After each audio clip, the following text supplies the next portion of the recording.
The International Forum Hall buzzed with tension as finance ministers, heads of state, and global investors gathered under the chandeliers of Geneva.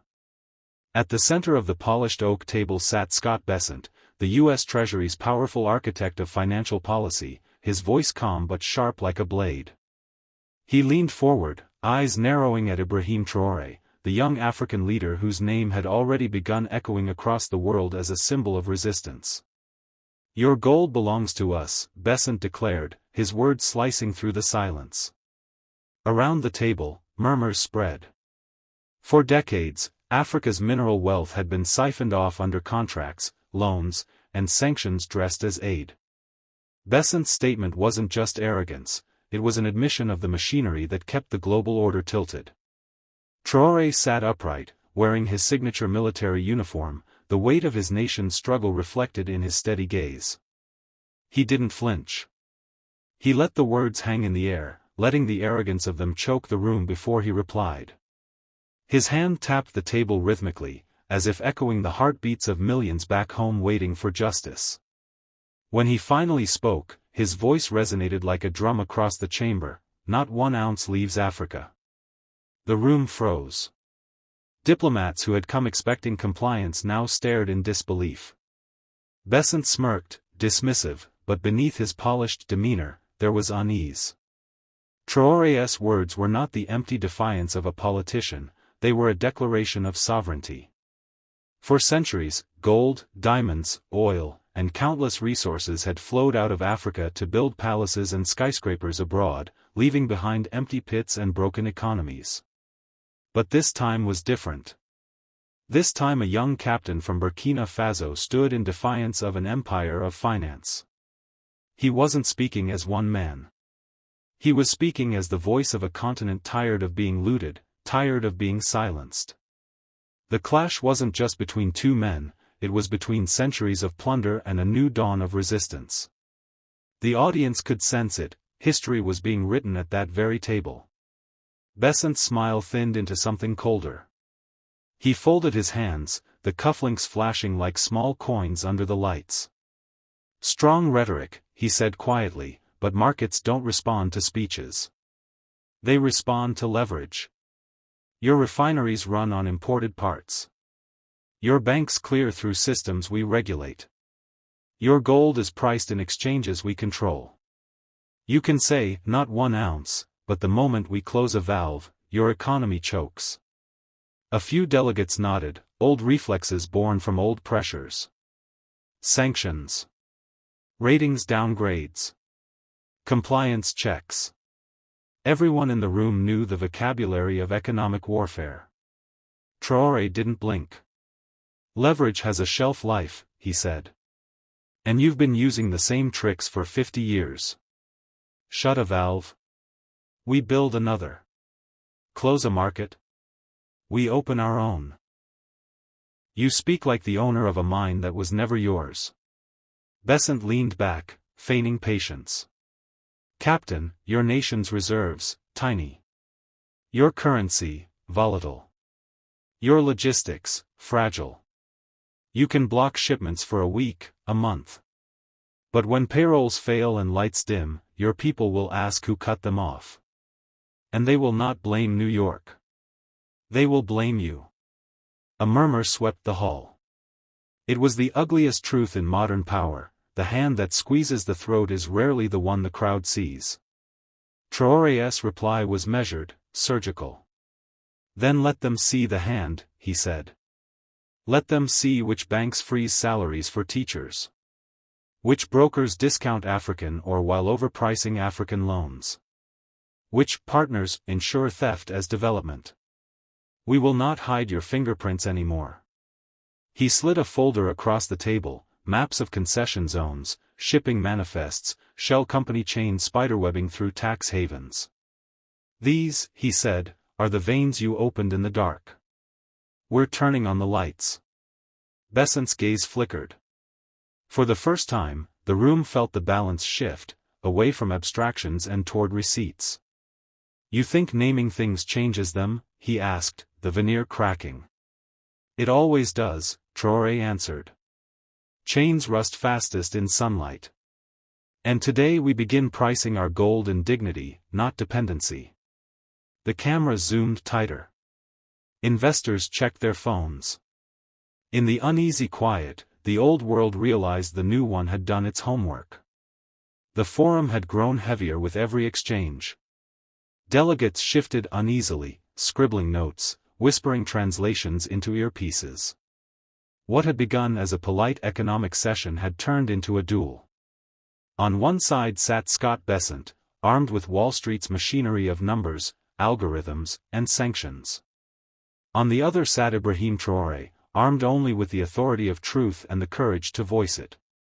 Bessent tapped the table with a pen, his tone clipped. Documents.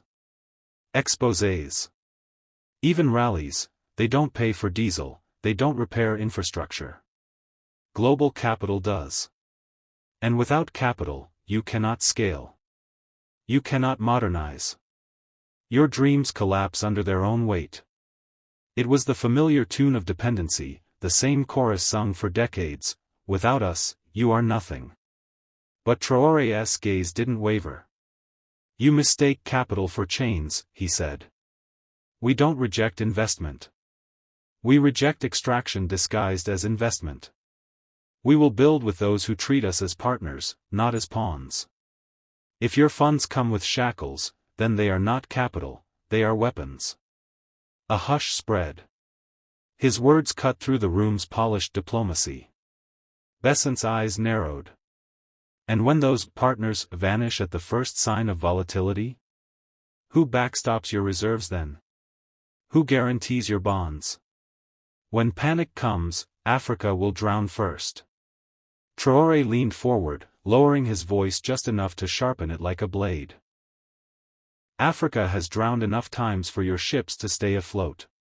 We will not sink again so others may sail. Then, with a deliberate motion, he raised his hand, and aides placed before him a tablet streaming live footage, convoys of trucks rolling across West Africa, loaded not for export, but for construction projects, solar plants, regional markets. The audience gasped. It wasn't rhetoric, it was reality already unfolding. Look, Traoré said. Our gold, our labor, our sweat. Staying here. Building here. Every ounce we keep is a brick in our own future. The silence that followed wasn't weakness. It was awe.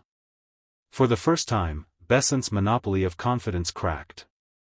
The battlefield was no longer theoretical spreadsheets, it was shifting to the ground itself.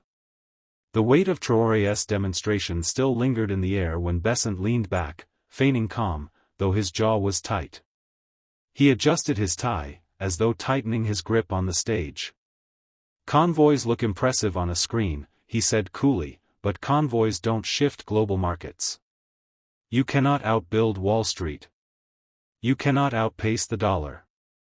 No matter how many trucks you parade, the flow of capital bends back to us. It always has, it always will. There it was, the timeless arrogance of empire spoken in financial language. Delegates felt the familiar undertone, inevitability. Yet Traoré didn't react with anger. Instead, he smiled faintly, a soldier's smile that signaled defiance more than humor. If the dollar is a river, he replied, then Africa is digging canals. You built your empire on our resources, but you will not control the tide forever. We are learning to hold the water in our own reservoirs. He raised his hand again, and a second projection flickered to life behind him, an agreement signed the week prior with a coalition of African states. A pact to pool gold reserves regionally, creating an independent African valuation board for pricing raw materials. The audience gasped, this wasn't just rhetoric. It was an infrastructure for sovereignty. Bessent's face darkened. You're playing with fire. Markets punish rebels.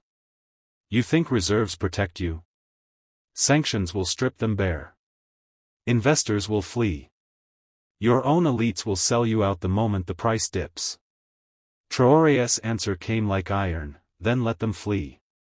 Let the elites who profited from theft reveal themselves. We are not afraid to burn the old contracts if it means forging new ones in the fire. A surge of murmurs rolled across the hall. Some diplomats sat straighter, others scribbled furiously. The clash had ceased to be symbolic, it was no longer theory. It was a fight between those who chained value and those who had decided to break it. The cameras zoomed closer. What the world saw wasn't a soldier out of his depth in finance. It was a soldier who had studied the ledger of colonial plunder, and had brought his own ledger of resistance. The hall's atmosphere had shifted from polite diplomacy to a battlefield of ideologies. Reporters' pens scratched frantically, cameras zoomed on every twitch, every word, every silence. Bessent no longer carried the unshakable calm of a seasoned financial strategist, his tone was clipped, his eyes harder now, as if he realized that the debate was slipping from calculation into history. "Captain," he began, his voice edged with frustration, "do you understand what you're risking? Global systems are not toys. If Africa walks away from them, the price is not just yours, it destabilizes everyone. And when instability comes, who do you think they'll blame? The young officer who thought he could outsmart the world." The words were meant to isolate Traoré, to make him look reckless before the international audience.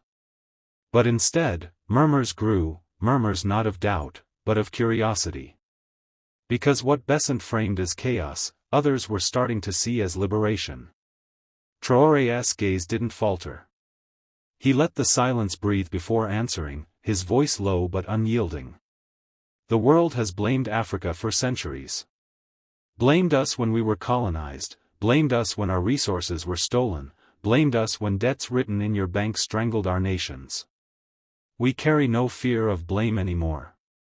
The only fear we carry is of silence, and I refuse to stay silent while you call theft stability." He gestured broadly to the audience. Stability built on exploitation is not stability. It is stagnation. And stagnation rots empires from within. If our step toward sovereignty shakes your markets, then perhaps it is your markets that are fragile, not us.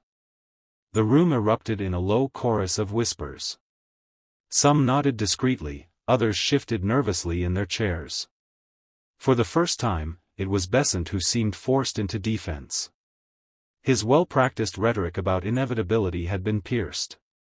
Traoré leaned closer across the table, his eyes locked on Bessent's. "You call me reckless. I call it inevitable. Africa will not always be a chapter in someone else's ledger. We will write our own balance sheet, in our own ink." The tension had reached a point where even the sound of a dropped pen echoed like a thunderclap. Both men knew, this was no longer just about gold, it was about rewriting who held the pen that authored the story of nations. The silence in the chamber was not the silence of indifference, it was the silence of recognition. For decades, speeches about African sovereignty had been dismissed as symbolic, too idealistic to survive the machinery of global finance. But here, in front of cameras, Ibrahim Traoré was doing more than speaking, he was dismantling the vocabulary of domination word by word. Bessent straightened his back, forcing a smirk. "You speak of balance sheets written in your own ink. But ink dries. Markets don't. When panic comes, investors will strip Africa bare in hours, not years. Your speeches cannot stop capital flight." He expected applause from the Western Bloc, but the hall remained still. That stillness made his words sound less like prophecy and more like desperation. Traoré leaned in, eyes sharp. "Markets run when fear runs. But fear is your greatest export, not ours. You've taught our leaders to fear downgrades, to fear sanctions, to fear headlines. That era is ending. We do not fear the exodus of capital. We fear the exodus of dignity." A ripple of murmurs spread again, this time stronger, this time different. Delegates from smaller nations whispered to one another, some nodding with subtle approval. The very narrative of inevitability was breaking apart. Bessent tried again, his voice rising. "Without our systems, you'll face scarcity. Food shortages. Medical crises. Tell me, Captain, how long before your own people demand that you crawl back to us? Traoré's reply was steel: if you cut food, we farm. If you cut medicine, we innovate. If you cut credit, we trade. Scarcity does not frighten those who have known it for centuries. What frightens us is the abundance stolen and hidden in your vaults. That age is over. The audience shifted. Some leaned forward as though watching the balance of history tilt. Cameras zoomed in, broadcasting his words live into living rooms far beyond the hall. This wasn't just a clash of leaders, it was a clash of eras. And in that moment, for all of Wall Street's might, it was Traoré's defiance that felt inevitable. The air in the chamber had grown so thick that every breath seemed to echo. What began as an exchange of arguments had become something more, a live duel between empire and resistance. The financial language of Scott Bessent was colliding with the raw defiance of Ibrahim Traoré, and the world was watching. Bessent gripped the edge of the table, his tone sharper now, the polished veneer of diplomacy slipping away. You think dignity feeds families? You think pride powers hospitals? Africa's independence speeches may earn applause, but applause doesn't balance budgets. Without us, you will watch your nation starve under your so-called sovereignty. The words were meant to humiliate, to reduce Traoré's ideals to naivety. But instead, the hall stiffened. Delegates leaned in closer, sensing the crack in Bessent's armor. His need to wound showed his fear. Traoré didn't flinch. His reply came like a drumbeat, deliberate and unshakable. Our families have starved because of you. Our hospitals have collapsed because of you. You speak as if you hold the keys to our survival, but the truth is simpler: we survived centuries of your chains, and we will survive without your permission. The only starvation that terrifies you is the starvation of your banks when Africa stops feeding them. His words rolled through the chamber like thunder. Some delegates exchanged glances, shocked, but undeniably stirred. Others nodded subtly, as if hearing aloud the thoughts they dared not speak. Bessent's smirk faltered, if only for a heartbeat. He tried to regain footing. You're gambling with millions of lives. And when they turn on you, Captain, don't look to us for rescue. We won't be there. Traoré leaned forward, his eyes burning, his voice low and cutting. We are not asking you to be there. We are asking you to step aside. The chamber erupted, not in applause, but in gasps, murmurs, the unmistakable sound of history tilting on its axis. Cameras captured every second, broadcasting the clash to millions. And in that moment, the so-called pawn of global markets stood taller than the man who claimed to control them. The hall now trembled with the energy of confrontation. It was no longer a dialogue but a storm of wills, each word cutting sharper than the last. Cameras flashed, microphones strained, and the world sat on the edge of its seat. Scott Bessent, fighting to restore his authority, raised his voice. Do you know what happens when small nations defy great powers? They vanish. History is littered with broken states that thought they could stand against us. Africa will be no different: you will bend, or you will break. The statement hung like a threat in the air. For a moment, silence fell, a silence of unease, of fear creeping in. Yet within that silence stood Ibrahim Traoré, unmoved.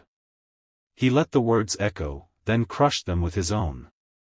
History is indeed littered, Traoré said firmly, but not with nations who fought for freedom. It is littered with empires who believed themselves eternal. Rome thought itself eternal. Britain thought itself eternal. And now you speak as though your vaults and your markets make you eternal. But look at them closely, and you will see, they are already crumbling. Gasps broke across the room. Delegates exchanged glances, some lowered their eyes, others nodded subtly. Traoré was not just resisting, he was redefining who held the weight of history. Bessent's face flushed with anger. You dare compare us to fallen empires? You are a soldier with slogans. We are architects of the modern world. Without us, your so-called independence is a shadow. Traoré rose slowly from his seat, his uniform glinting under the lights. His voice thundered with the weight of a continent. If independence is a shadow, then it is the shadow of your empire collapsing. And in its fall, Africa will stand in the sun.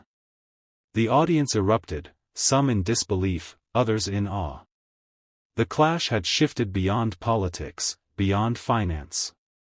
It was no longer a debate of men, it was the roar of nations, broadcast across the globe. The chamber had transformed into an arena. Every eye was fixed on the clash, every breath held for the next strike of words.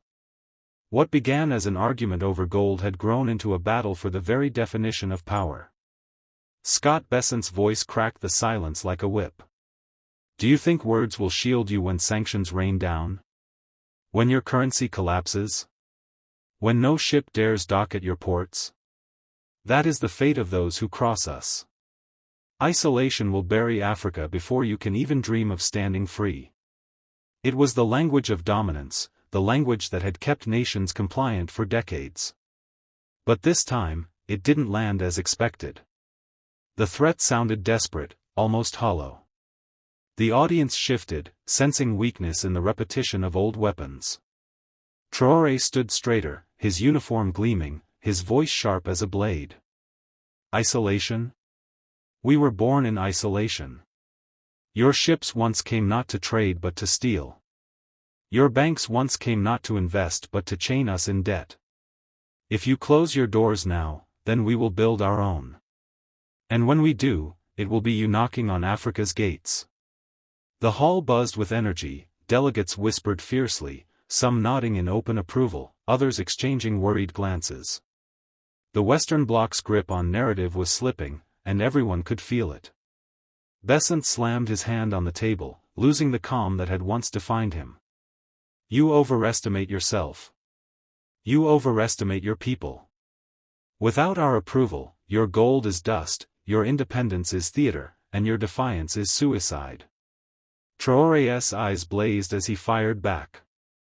Then watch closely, because Africa is no theater. It is the stage upon which your empire will stumble. Our gold is not dust, it is fire. And tonight, that fire burns your chains. The word struck like lightning, igniting the room. Some gasped, others clapped discreetly, but no one remained untouched. The duel had escalated beyond finance, beyond diplomacy, it had become prophecy. The climax had arrived. The hall was no longer simply watching a debate, it was watching two visions of the world collide. Every camera zoomed closer, every delegate leaned forward. Scott Bessent, his voice raw with anger, made one final attempt to reclaim dominance. This rebellion of words will collapse under the weight of reality. When your markets crumble, when your people demand bread instead of pride, you will crawl back to us. And when that day comes, remember, it was you who doomed Africa. His words cut the air like a blade, but instead of fear, they carried the scent of desperation. The arrogance of inevitability was cracking. Traoré rose slowly, each movement deliberate, commanding. He let the silence stretch, let the cameras drink in the moment. Then his voice rang out, not just to Bessent, not just to the hall, but to every home, every screen, every corner of the globe where the broadcast reached. You say we will crawl.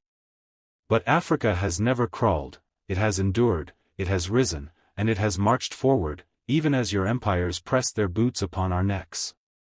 You call our defiance dangerous, we call it freedom. And freedom is worth every sacrifice. You may control vaults, but we control spirit. You may control markets, but we control destiny. And destiny does not ask your permission. The chamber erupted, some in applause, others in stunned silence, but the energy was undeniable. The duel was decided. Bessent's face paled, his final smirk dissolving as cameras captured the image of a financier dethroned not by weapons, not by sanctions, but by the unyielding force of words. And as Traoré stood tall, the narrative shifted. This was no longer the story of a small nation confronting global finance. This was the story of Africa reclaiming its voice, of chains breaking in the very halls where they had once been forged. The world had witnessed not just a confrontation, but the spark of a revolution in thought.